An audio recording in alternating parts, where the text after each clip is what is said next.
Craving your favorite meal but want to keep your wallet happy? Let's unlock the secret weapon of savvy Uber Eats users, Uber Cash. First, let's check your Uber Cash balance. Open the Uber Eats app and tap on the account icon usually located in the bottom right corner. Next, look for the Uber Cash option in your account menu. Tap on it, and you'll see your current Uber Cash balance displayed. Keep this number in mind as you browse for your meal. Now, find that perfect meal you're craving. Add your desired items to your cart, just like you normally would. Once you're ready to check out, proceed to the payment screen. Here's where the magic happens.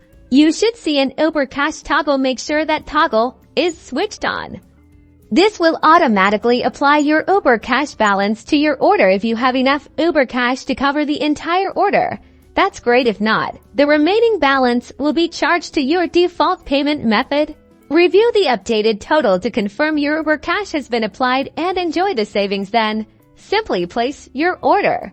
That's it. You've successfully used Uber Cash on Uber Eats. Enjoy your delicious and budget-friendly meal.